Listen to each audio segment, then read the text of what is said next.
ಇಷ್ಟೆಲ್ಲ ಆದ್ಮೇಲೆ ನಮ್ಗೆ ಸಂಭ್ರಮ ಬೇಕಾ? ಭಾರ್ಗವಿ, ನನ್ನ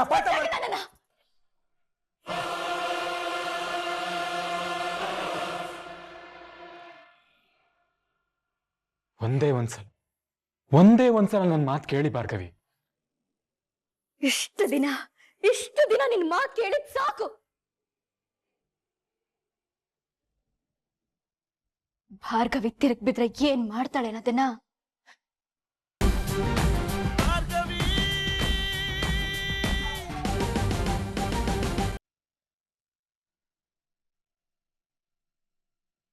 ಅತ್ತೆ, ನಾವೇನೋ ಸುಲಭವಾಗಿ ಭಾರ್ಗವಿಗೆ ಧೈರ್ಯ ಹೇಳಿ ಕಳ್ಸಿದ್ವಿ. ಆದ್ರೆ ನನ್ಗೆ ಯಾಕೋ ತುಂಬಾ ಭಯ ಆಗ್ತಿದೆ ಅತ್ತೆ. ಭಯನಾ? ಯಾಕೆ ರುದ್ರ? ಈ ಮನೆಯವ್ರ ಬಗ್ಗೆ ನಿಮ್ಗೆ ಚೆನ್ನಾಗಿ ಗೊತ್ತಲ್ಲ ಅತ್ತೆ. ಇಲ್ಲಿ ಯಾವಾಗ ಏನ್ ನಡೆಯುತ್ತೋ, ಯಾವಾಗ ಯಾರನ್ನ ಮನೆಯಿಂದ ಹೊರಗೆ ಕಳಿಸ್ತಾರೆ ಅನ್ನೋದೇ ಗೊತ್ತಿಲ್ಲ. ಹಾಗಿರುವಾಗ ನಮ್ ಭಾರ್ಗವಿ ನೆರಗ್ ಬಿಡ್ತಾರ ಅತ್ತೆ? ಇನ್ ಮುಂದೆ ಭಾರ್ಗವಿ ಈ ಮನೆಯಳು ರುದ್ರ. ಯಾರೂ ಅವಳನ್ನ ಏನು ಮಾಡಕ್ಕಾಗಲ್ಲ. ಸಂಧ್ಯಾ ಬಗ್ಗೆನೂ ಹಾಗೆ ಅನ್ಕೊಂಡಿದ್ವಿ. ಅವಳು ಅವಳಿಗೇನೂ ಆಗಲ್ಲ, ಅವಳಿಗೆ ಇವ್ರು ಯಾರೂ ತೊಂದರೆ ಕೊಡಲ್ಲ ಅಂತ ಅನ್ಕೊಂಡಿದ್ವಿ. ಆದ್ರೆ ಏನಾಯ್ತು? ಅನ್ಯಾಯದ ವಿರುದ್ಧ ಧ್ವನಿ ಎತ್ತಿದ್ಲು ಅಂತ ಪಾಪ ಅವಳನ್ನ ಸಾಯಿಸೇ ಬಿಟ್ರಲ್ಲ ಅತ್ತೆ.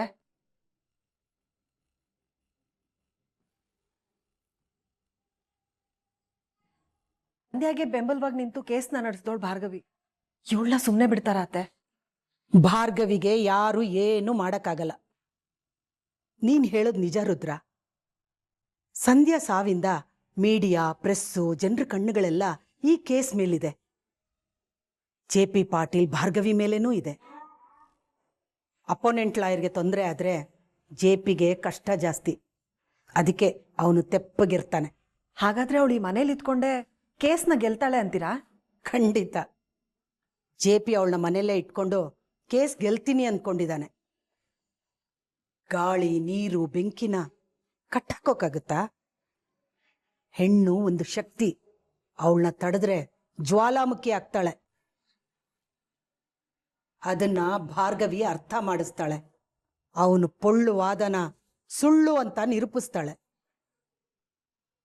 ಇದನ್ನ ನಾನು ಬರೀ ಕೇಸ್ ಬಗ್ಗೆ ಯೋಚನೆ ಮಾಡಿ ಹೇಳ್ತಿಲ್ಲ. ಭಾರ್ಗವಿಯಿಂದ ಈ ಮನೆಗೆ ಒಳಿತಾಗುತ್ತೆ ಅಂತ ಯೋಚನೆ ಮಾಡಿ ಹೇಳ್ತಿದ್ದೀನಿ. ಭಾರ್ಗವಿ ತರ ಧೈರ್ಯವಂತ ಹೆಣ್ಣಿನ ಅವಶ್ಯಕತೆ ಈ ಮನೆಗಿದೆ. ತಪ್ಪಿನ ವಿರುದ್ಧ ಪ್ರಶ್ನೆ ಮಾಡೋರು ಈ ಮನೆಗೆ ಬೇಕು. ಇಷ್ಟು ದಿನ ತಾನ್ ಮಾಡಿದ್ದೆ ಸರಿ ಅಂತ ಹಾರಾಡ್ತಿರೋ JP ಪಾಟೀಲ್ ಬಾಯಿನ ಮುಚ್ಚೋದಕ್ಕೆ ಭಾರ್ಗವಿಗೆ ತಾಕತ್ತಿದೆ. ಅದು ಮನೆ ಆಗಿರ್ಲಿ, ಕೋರ್ಟ್ ಆಗಿರ್ಲಿ. ಹೆಣ್ಣು ಮಕ್ಕಳನ್ನ ಮೂಲೆ ಗುಂಪು ಮಾಡಿ ತಾನೇನೋ ಪ್ರಗತಿಪರ ಅಂತ ನಾಟಕ ಮಾಡೋ ಇಂಥವ್ರಿಗೆ ಭಾರ್ಗವಿಯಿಂದ ಮಾತ್ರ ಉತ್ತರ ಕೊಡಕ್ ಸಾಧ್ಯ. ಅವಳಿಂದ ಈ ಮನೆನೂ ಬೆಳಗುತ್ತೆ, ಸಂಧ್ಯಾ ಸಾವಿಗೆ ನ್ಯಾಯನೂ ಸಿಗುತ್ತೆ. ನೋಡ್ತಾ ಇರೋ ರುದ್ರ. ನಿಮ್ ಮಾತಿನ ಹಾಗೆ ಆದ್ರೆ ತುಂಬಾ ಖುಷಿ ಆಗುತ್ತೆ. ಆದ್ರೆ ಇನ್ನೊಂದು ಮಾತು ಕೇಳ್ತೀನಿ, ಬೈಬೇಡಿ. ಇದರಿಂದ ಅರ್ಜುನ್ ಮತ್ತೆ ಭಾರ್ಗವಿ ಮದ್ವೆಗೇನು ತೊಂದರೆ ಆಗಲ್ಲ ತಾನೆ? ಖಂಡಿತ ಇಲ್ಲ. ಅವಳ ಕೋಪ ವಿನಾಶದ ಹಾದಿ ಅಲ್ಲ ರುದ್ರ, ಹೊಸ ಭರವಸೆಯ ಬುನಾದಿ. ಈಗ ಪರಿಸ್ಥಿತಿ ಒತ್ತಡದಲ್ಲಿ ಕಂಗೆಟ್ಟಿದ್ದಾಳೆ. ಆದ್ರೆ ಅವಳಿಗಿರೋ ಸಾಮರ್ಥ್ಯನ ಆದಷ್ಟು ಬೇಗ ನೆನಪು ಮಾಡಿಕೊಂಡು ಮೊದಲಿಗಿಂತ ಗಟ್ಟಿಯಾಗಿ JP ಮುಂದೆ ನಿಲ್ತಾಳೆ. ಅವಳಿಗೆ ಜೊತೆಯಾಗಿ ನಿಲ್ಲೋ ಒಳ್ಳೆ ಮನಸ್ಸು ನಮ್ಮ ಅರ್ಜುನ್ಗಿದೆ ರುದ್ರ. ಆ ನಂಬಿಕೆ ನನಗಿದೆ.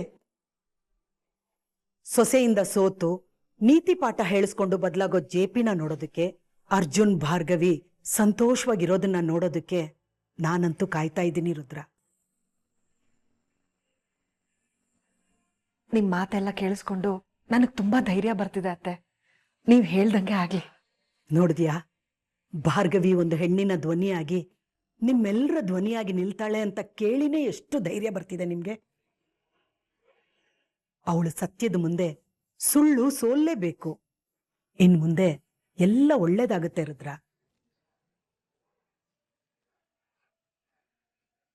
ಈ ಹೋರಾಟದಲ್ಲಿ ಅವಳಿಗೆ ಯಾವ್ದು ತೊಂದರೆ ಆಗ್ದಂಗಿರ್ಲಿ.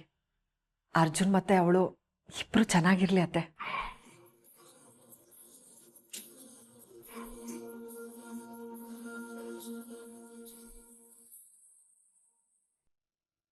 ಇಷ್ಟೆಲ್ಲ ಆದ್ಮೇಲೆ ನಮ್ಗೆ ಸಂಭ್ರಮ ಬೇಕಾ? ಭಾರ್ಗವಿ, ನನ್ನ ಅಪಾರ್ಥ ನನ್ನನ್ನ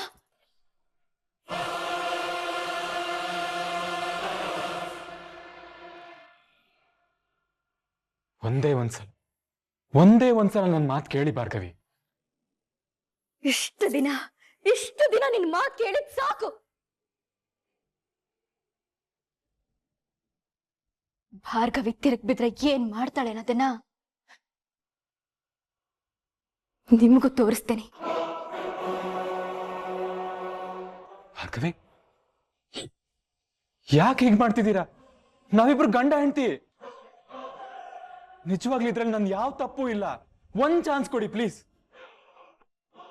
ನಿಮ್ದೇನೋ ತಪ್ಪೇ ಇಲ್ಲ ಅಂತ ಆದ್ರೆ ನಾವ್ ಜೀವನ ಪೂರ್ತಿ ತುಂಬಾ ಚೆನ್ನಾಗಿರೋಣ, ಖುಷಿಯಾಗಿರೋಣ.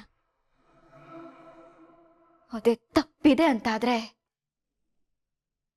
ನಮ್ ಜೀವನದಲ್ಲಿ ಈ ಯಂತ್ರ ಕೊನೆವರೆಗೂ ಹೀಗೆ ಇರುತ್ತೆ.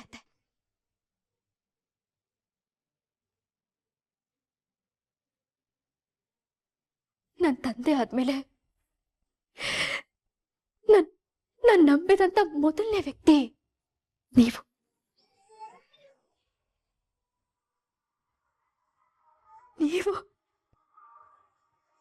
ನೀವ್ ನನಗೆ ಮೋಸ ಮಾಡ್ತೀರಂತ ನಾನು ಅನ್ಕೊಂಡಿರ್ಲಿಲ್ಲ. ಸರಿ ಭಾರ್ಗವಿ, ನನಗೊಂದು ಸ್ವಲ್ಪ ಟೈಮ್ ಕೊಡಿ. ನಿಜ ಏನು ಅನ್ನೋದನ್ನ ಆದಷ್ಟು ಬೇಗ ನಿಮ್ಗೆ ಅರ್ಥ ಮಾಡಿಸ್ತೀನಿ. ಸಂಧ್ಯಾ ಸಾವು ಕಾರಣ ಆದವ್ರು ಯಾರೇ ಇರ್ಲಿ, ಎಳ್ಕೊಂಬಂದು ನಿಮ್ ಮುಂದೆ ನಿಲ್ಲಿಸ್ತೀನಿ.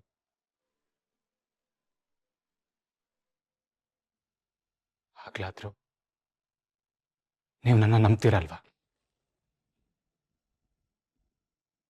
ಪೊಳ್ಳು ಮಾತಿಂದ ನಂಬಿಕೆ ಹುಟ್ಟಲ್ಲ. ಅದೇನೋ ಹೇಳಿದ್ರಲ್ಲ ಇವಾಗ, ಹಾಗೆ ನಡ್ಕೊಳ್ಳಿ. ಅದೇ ನಿಜ ಆಗಿದ್ರೆ ಆವಾಗ ನಂಬ್ತೀನಿ. ಅಲ್ಲಿವರೆಗೂ ನನ್ನಿಂದ ದೂರ ಇರಿ.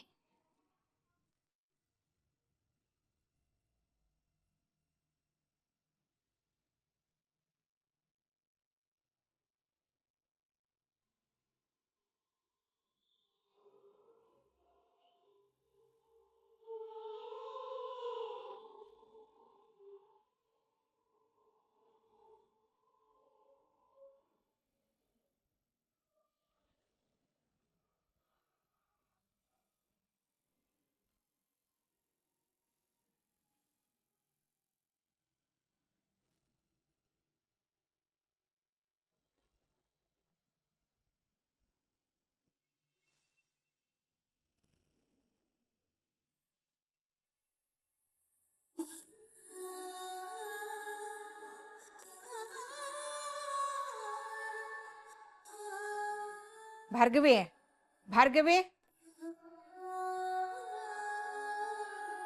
ಏಳು ಹೊತ್ತಾಯ್ತು. ಕಾಫಿ ಕುಡಿದು ರೆಡಿಯಾಗು. ಒಂದ್ 5 ನಿಮಿಷ ಇರಮ್ಮ.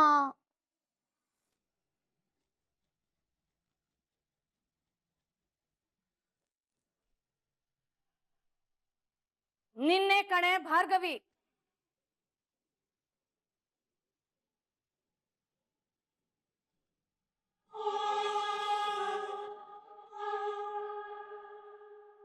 ಏನು ಏನ್ ಹಾಗೆ ಗುರಾಯಿಸ್ತಾ ಇದ್ಯಾ?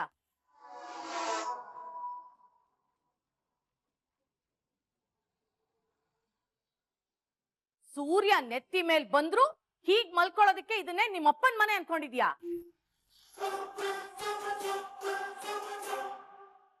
ಎದ್ದು ಇಡೀ ಮನೆ ಕ್ಲೀನ್ ಮಾಡೋ. ನಾನೇ ನಿಮ್ ಗೊತ್ತು, ನೀನು ಅಫಿಷಿಯಲ್ ಆಗಿ ಈ ಮನೆ ಕೆಲ್ಸದೋಳಲ್ಲ. ಆದ್ರೆ ಸಂಧ್ಯಾ ಈ ಮನೆಯಿಂದ ಆಚೆ ಹೋಗೋ ಹಾಗೆ ಮಾಡಿದ್ದು ನೀನೆ.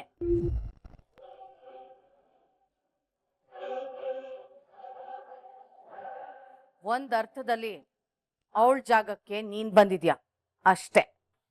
ನೋಡಿ, ಮರ್ಯಾದೆಯಿಂದ ಮಾತಾಡಿ. ನಿನ್ನನ್ನ ಈ ಮನೆ ಒಳಗ್ ಬಿಟ್ಕೊಂಡಿದ್ದೇ ಹೆಚ್ಚು. ಅಂಥದ್ರಲ್ಲಿ ನಿನಗ್ ಮರ್ಯಾದೆ ಬೇರೆ ಕೊಡ್ಬೇಕಾ?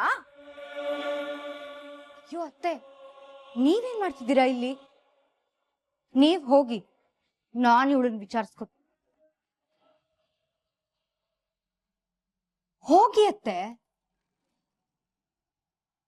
ಆರಾಮಾಗಿ ಕಾಫಿ ಕುಡೀರಿ, ಹೋಗಿ ಅತ್ತೆ.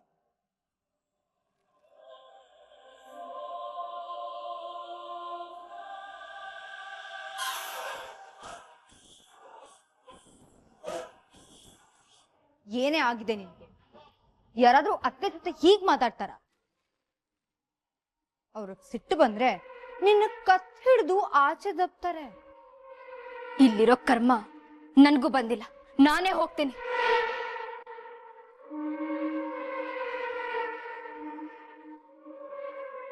ಅಯ್ಯೋ, ಇದೇನೇ ಭಾರ್ಗವಿ ಹೀಗಂತಿದ್ಯಾ? ಇದು ನಿನ್ನ ಗಂಡನ್ ಮನೆ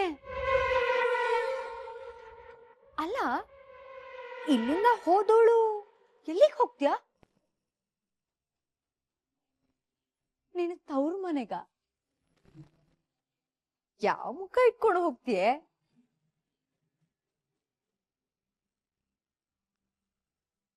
ಸರಿ, ನೀನು ಸೋತೆ ಅಂತಾನೆ ಮನೆಗ್ ಹೋದ್ರು ಅಪ್ಪ ನಿನ್ನನ್ ಸೇರಿಸ್ತಾರ? ಇವತ್ತಿನಿಂದ ನಮಗೂ ನಿನಗೂ ಯಾವ ಸಂಬಂಧನೂ ಇಲ್ಲ. ನಿನ್ನ ಮುಖ ತೋರಿಸ್ಕೊಡ್ ನನಗೆ. ನೀನ್ ಇಲ್ಲಿಂದ ಹೋಗ್ದಲೇ ಇದ್ರೆ ನಾವೆಲ್ಲ ಈ ಊರೇ ಬಿಟ್ಟು ಹೋಗ್ತೇವೆ.